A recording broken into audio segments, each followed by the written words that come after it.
देखिए, निश्चित रूप से हम काफी आशावान हैं जनता के प्रति, और जनता ने निश्चित रूप से कांग्रेस को पसंद किया है। तेलंगाना में हम पूरी तरह से आगे हैं, मध्य प्रदेश में थोड़ा पीछे हैं, राजस्थान में कड़ी टक्कर दे रहे हैं, और छत्तीसगढ़ में भी बहुत मजबूती से लड़ रहे हैं। और नरेंद्र मोदी जी जो नारा हिंदुत्व का दिया है वो नहीं चला, और निश्चित रूप से हिमाचल और कर्नाटक की तरह हम इन राज्यों को भी जीतेंगे, और आगे भी ये जीत जारी रहेगी। और निश्चित रूप से भ्रम का बादल फटेगा, महंगाई और बेरोजगारी जो देश में बढ़ा है, जिसके कारण निश्चित रूप से मोदी जी को जाना तय है। क्या लगता है जनता ने किन मुद्दों पर वोट दिया है?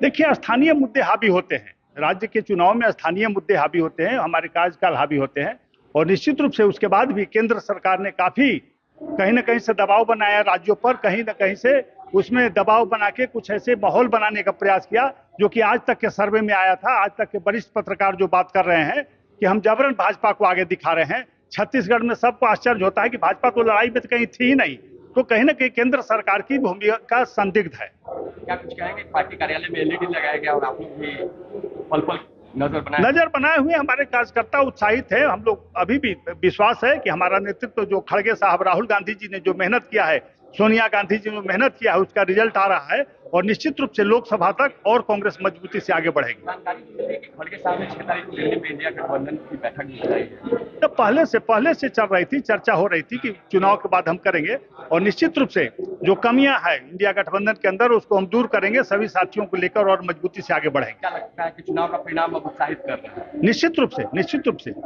हमारे लिए तो बहुत अच्छा संकेत है कि हमारा विश्वास बढ़ा है जनता में, और निश्चित रूप से हम आगे भी खरे उतरेंगे जनता के विश्वास। ये अब चुनाव परिणाम नहीं, रुझान है, और रुझान में हम मध्य प्रदेश को छोड़ दें तो 2 राज्यों में हम कभी ऊपर जाते हैं और कभी नीचे जाते हैं, लेकिन हम तेलंगाना की बात करते हैं तो अपार बहुमत का रुझान कांग्रेस पार्टी के पक्ष में बता रहा है। तो ये स्पष्ट है कि श्री राहुल गांधी जी के नेतृत्व में हमने बेहतर प्रदर्शन कर तेलंगाना जीतने की ओर है, और हम अंततः छत्तीसगढ़ और राजस्थान भी चुनाव जीतेंगे। क्या कुछ कहेंगे? जनता ने किन मुद्दों पर अपना वोट दिया है, क्योंकि 2 मुद्दे चल रहे हैं। तो कई राज्यों का जब चुनाव होता है तो क्षेत्रीय स्तर पर कई मुद्दे होते हैं।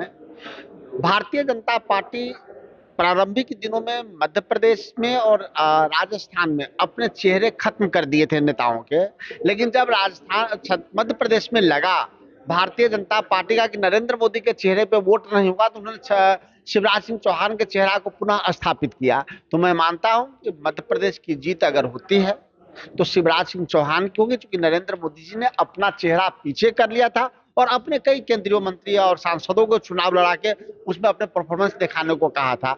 तो मध्य प्रदेश के चुनाव पहले की तरह नरेंद्र मोदी के चेहरे पे नहीं, क्योंकि नरेंद्र मोदी के चेहरे को 2019 में ही राजस्थान, मध्य प्रदेश और छत्तीसगढ़ के जनता ने इनकार किया था। पार्टी कार्यालय में एलईडी लगा है, पल पल चुनाव परिणामों पर नजर बनी है। न्यूज़ 24 पर भी आप लोग अपनी निगाह लगातार न्यूज़ 24 पे हम चुनाव परिणाम रुझान देख रहे थे, और चूंकि सभी कार्यकर्ता हम एक जगह होते हैं तो एक बड़ा एलईडी दिखाते हैं। न्यूज़ 24 पे लगातार हमारे साथी देखते रहे हैं, और हम सब बैठ के देखते हैं कि चुनाव का रुझान किस ओर जा रहा है, चुनाव परिणाम में कब बदलेगा, इसकी आशा हम लगाए हुए हैं, और बेहतर तरीके से कांग्रेस के पक्ष में रुझान आएगा।